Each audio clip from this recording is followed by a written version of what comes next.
Last time on, Melodramatic Horse who reviews other melodramatic horses. Where the hell are my anime poses? Or better yet, why the hell am I friggin' back to this form? My god, this is a complete downgrade. Where is my artist and editor? Oh, right. And now the story continues. Sapphy! The pizza shop is closed. Why are you still here? Still waiting on my real-life counterpart to finish renovations on my channel, but it's taking forever. Ah, I see. Well, unless you're gonna fulfill your promise of taking care of Uncle Fettuccine's sponge bath, get out of my house! Besides, can't you live with your boyfriend? I would, but his roommate keeps hitting on me.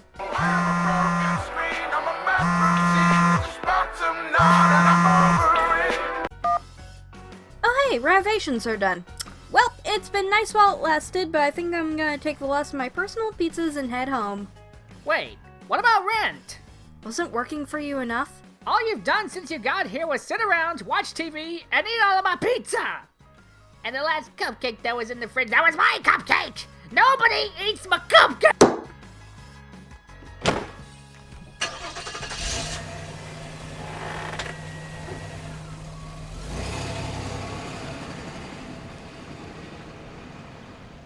She put an IOU. This IOU doesn't cover from the heartbreaking loss of the cupcake that you ate from my fridge, which is mine!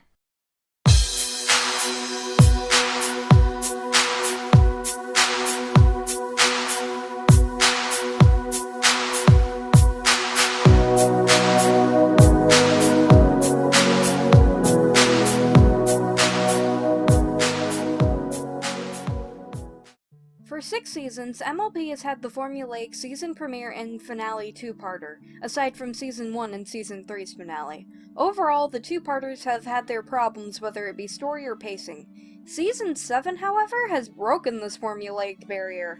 Instead of a two-part season premiere, we are given 2 separate episodes called Celestial Advice and All Bottled Up. However, because these 2 episodes are separate entities, I'm going to have to review All Bottled Up another time. Until then, let's get started. So the episode starts out with Spike distracting Starlight so Twilight can sneak up and measure her wall space. So what are you wearing? Spike! You're too young to be asking that question! At least take her out to dinner first! Not sure. Why? Am I supposed to dress up? Oh, never mind. Also, one last comment. Is Spike's supposed to be like his hair, or do the spikes bend into spirals? I'm actually really curious about that. That's weird. So anyway, after that cliche of a scene, we find out Twilight's getting Starlight a mirror for her ceremony. I want this present to say, I'm so proud of you, both as a mentor and a friend. Equestria is safer thanks to you. Maybe you should get her a card, because I don't think the mirror will say all that. Spike would be good at cinema sense. Also, is it just me, or does anyone else wish that Princess Twilight would give her this mirror? Okay, moving on. Don't you need to get the castle ready for the celebration? Nah, Pinkie Pie's got that covered.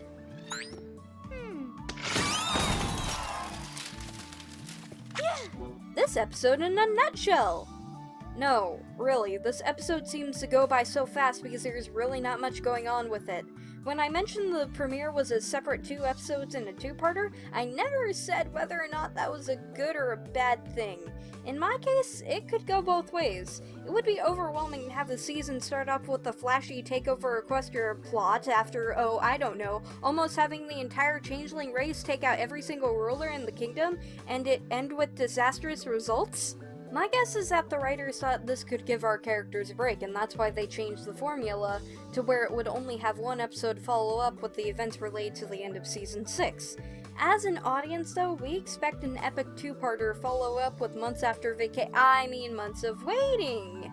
Even though in the canon of the universe it's a break for the characters, But some people want that exciting season opener to make the audience stick around to see how it goes. A prime example was back in the season 4 when the show had handicapped our heroes by having them give up the elements of harmony, as well as introducing a mystery for the audience with the chest that grew from the ground.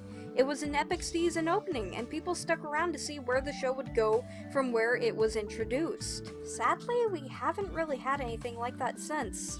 There's almost nothing to get excited about for this season. I'll dive deeper into this later, but in the meantime, Pinkie Pie, could you set up the next scene? Thank you. In the meantime, Twilight starts the ceremony, Discord cheers for himself, and the committee who was in charge of crafting the pink hearts of courage forgot to give a longer ribbon for Thorax. Oh, no, not quite. Alright, there it is! Yay! Seriously though, you gotta love Luna's face after humiliating herself in front of everyone. Oh, thank God I got that necklace on that stupid darebug. One sick beat later, Discord decides to be a dingleberry to Twilight. She has so much potential. So, what are we going to do with her? Oh, don't you worry. I've planned enough friendship lessons to cover the next 3 years. Obviously, you should have a grand master plan for her, the same way Celestia set you on a path that eventually made you a princess. Oh God, does this mean another 3 seasons where we're getting Alicorn Princess Starlight Glimmer and we're moving the focus completely on her? Okay, I'd be open to that.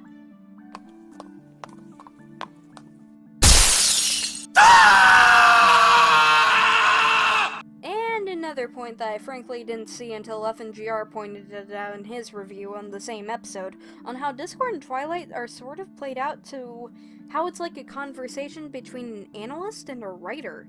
If you'd like to see that video, go to the video in the description. Anyways, after looking at the same scene in that perspective... I've planned enough friendship lessons to cover the next 3 years. What's so funny? No. Clearly Starlight is beyond basic friendship lessons. She just won a medal for Equestria's sake. I can somewhat see it to an extent. I do not speak for all analysts, but when it comes to the show as a whole, we tend to care less about the friendship lessons unless they have like a really big impact upon its audience, and we seem to care a lot about things such as characterization, interesting stories, and elements that break the status quo. Why else are episodes such as Brotherhood Social or Pinkie Pride remembered fondly? Because they take simple concepts and expands upon them to make their characters better and grow. Then again, who doesn't love character growth? When we see our characters grow in the show, whether it be overcoming a flaw or learning something more about them, we enjoy seeing it because we get to know this character a little more and it humanizes them. That's one of the many things we love about the show and still love today. Even if this is a subtle representation of the community asking for more from the writers than even they can cook up, who knows, maybe this was never the intention. I still think maybe at this point we could probably ease up on our expectations a bit. If the show can surprise us even after 7 seasons, that's great. But I wouldn't be too disappointed at this point if the show starts getting the Simpsons syndrome. So back to the plot. It cuts to a little side gag with the naivete of the new changelings, and Discord kidnaps Starlight, making Thorax the butt of the joke. Alright, taking a step back into the scene with the changelings, I have to talk about it because all that really happens after Starlight disappears with Discord is that he's still being a teabag. Trixie drags him away and Twilight runs off trying to come up with a new plan to save her own arse. Anyways, the new changelings. God, I hate them. From their high-pitched nasally voices to the throw-up design that I've so clearly despised since they first appeared on screen, and just to be clear, I don't mind the design, I actually like the design, I just really hate the colors. I'm at least grateful that they were naive instead of knowing about friendship and stuff right away just because they blasted Queen Chrysalis with Lurv. So you can't have friendship without makeovers? Not exactly. I can only hope that they don't ask stupid questions like this in the future. Anyways, we cut to Spike coming up with to see what's wrong with Twilight, again, and because of her paranoia caused by her local dipshit Discord, and Twilight kind of figured out what to do next, talk to Celestia. So you have an overachieving student. Sounds familiar. Damn, she's good. That's why I had to talk to you. You of all ponies would know what to do. I mean, you were me and I was Starlight. Okay, stop the clip for 1 second. This isn't any analysis bullshit here, but why the fuck does Twilight's neck suddenly make her look like she's about to fuse with her neck and her head? I know flash animation can be a huge pain in the ass, DHX, but come on! It's bad enough you stopped using that pretty crystally effect except for the special occasions, but staring at this neck is just baffling to look at! She looks fine in the rest of the episode, I think, and I don't recall seeing this in any other parts of the show, but I'm starting to think that DHX is focusing all of their attention towards the new movie and sacrificing the quality of the show's animation for this. Alright, I'm done complaining about minor details that don't reflect the episode. Moving on. Oh no.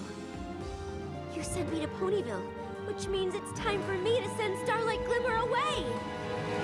Dun dun dun! Commercial cliffhanger! Cliffhanger, hanging from a cliff, and that's why he's called Cliffhanger. Anyways, one commercial break later, Discord is still being a douche nugget, except it's towards Twilight's friends. Wonder why she didn't tell any of us about it. Probably because you're not as close as you think you are. Okay, Discord, seriously, even if you're kidding, is it really all that necessary for you to be a dick to everyone? I mean, come on, man, you've got a party in celebration of you saving everyone from their intimate doom, and you're going around basically saying this. Yo, Sparkle, listen, I know you were stuck in a cocoon for like the last episode, and that was like a month ago, but you got like 20 minutes to finish this test that basically determines the rest of your existence. So, yeah, good luck, don't fuck it up, man. Discord, like, what the fuck, man? Hey, man, don't blame me, you're the one that decided to get kidnapped off screen instead of studying. Yeah, something like that. So Twilight starts projecting her fantasies in order to manifest the possible outcomes from sending Starlight to different locations, and remember, kids, There is no wrong way to fantasize. Starlight, how do you feel about honeysuckle and peanut butter sandwiches? Why, that sounds delicious! Compromise. but this is still hard to watch! But knowing Twilight, she's going to take whatever possible solution there is and turn it into a living nightmare, huh? Yeah, long story short, she does this for every fantasy, but it's still fun to see how Twilight can exaggerate a situation and blow things up out of proportion. I can't just send her off to Celestia knows where without thinking it through! I was not aware that I was an expression. Okay, review's over, people. The best line in the whole show was stated. No point in continuing through. Totally not taking this joke from Silverquill just because it applies here. Episode finish. Goodbye.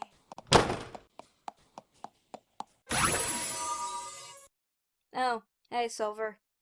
Hey, what are you doing? Put me down!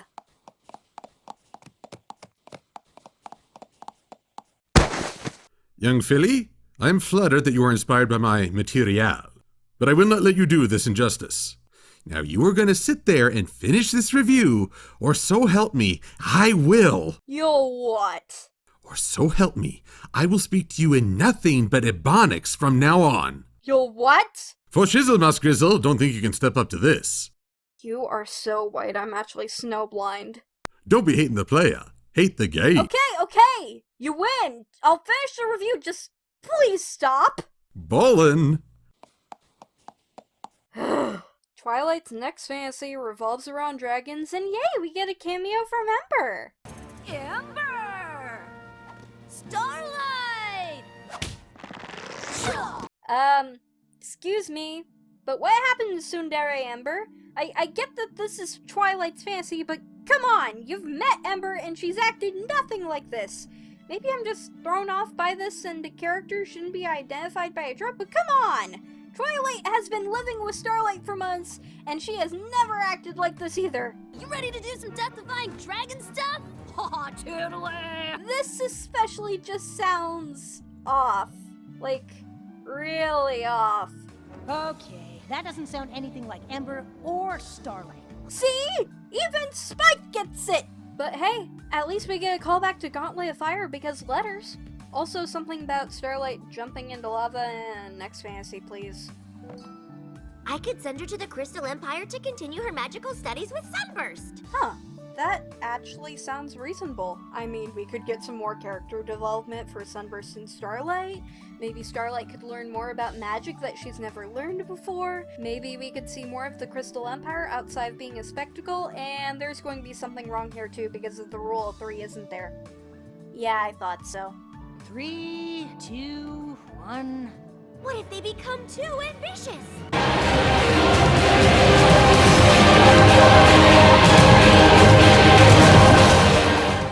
And then everyone died. The end. Can I go now? I am not unlocking this door until you finish the last 7 minutes of this episode.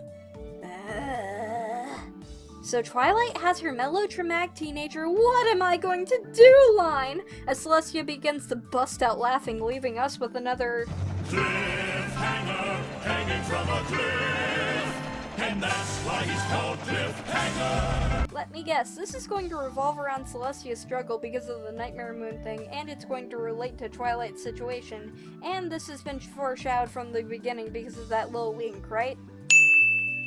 Of course. But hey, that laugh though!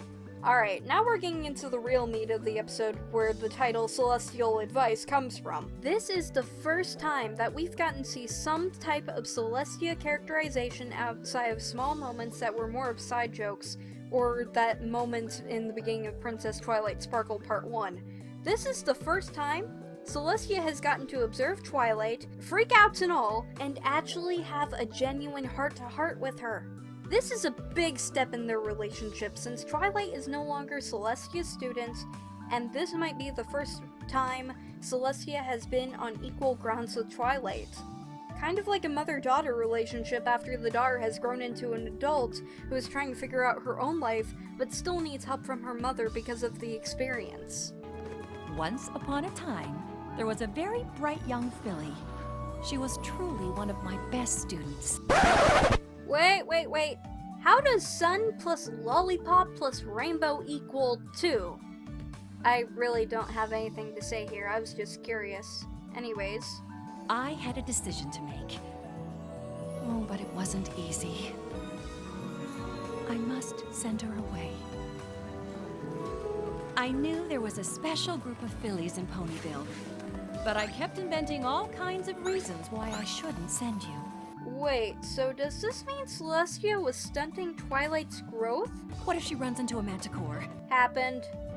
Or what if she gets pulled into Tartarus? That happened to you. Or worst of all, what if she doesn't get along with any pony? Almost happened, but then we wouldn't have a series that has lasted 7 seasons if that never happened. Are we supposed to say something? I don't think so. Ladies and gentlemen, the reason why the guards never do anything, I guess. Anyways, Twilight and Celestia hug it out, realizing they will always need each other till the very end, as Celestia says, "We are living proof that letting someone spread their wings doesn't mean you no longer have a place in their lives." With her confidence restored, Discord attempts to break Twilight once again. I may have let it slip that you'd be unveiling your big plan for Starlight tonight. You weren't coming up with a plan just now, were you? Seriously, Discord, did you wake up with your manhood extracted by a wonder boner or something? I mean, I get that you're being a total troll throughout the entire episode, but you've been a dick without a rhyme or a reason. Why the hell do you even care what Starlight will be doing next? Just let things go as they are instead of forcing things to happen. Okay, I feel better. What happens next? Just looking around this room at all the new friendships you've made, I know there's nothing more I need to teach you. So we have a second reason to celebrate today. 3 cheers for Starlight Glimmer on her graduation day. Darn it. I was hoping you'd send her to my realm. We could have been roomies. Okay, let me get this straight, Discord. You sat here doing nothing but present your cockwaffles throughout the entire episode just because you were looking for a roommate? I get that the plot needed to force a drive to conflict for the episode, but my god! We went through all that just to hear that Discord was looking for a friggin' roommate?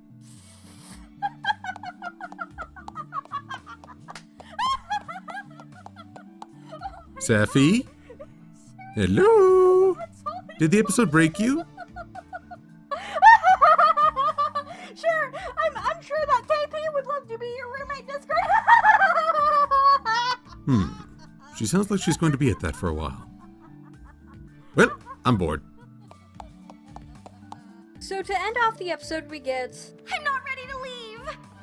Oh, good, because I'm not ready for that either. So Twilight gives her the mirror, they hug it out, and Pinkie Pie cleans up after the party. The end. So, my thoughts overall. Where do I begin? The episode was a pretty great episode, even if it didn't make a great season opener. I still think it makes a good episode to follow up with the chaos from To Where and Back Again. While it was a bit more predictable at times, it was still fun to watch.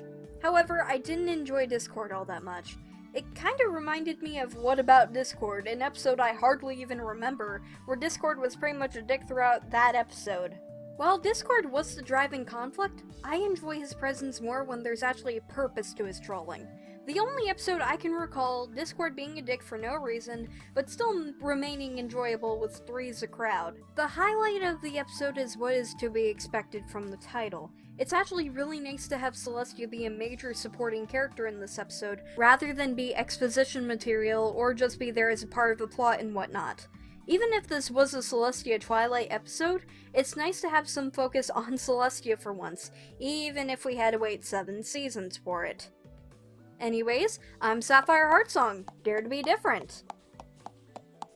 Hey, what the hell? Silver! I finished the episode! Let me out!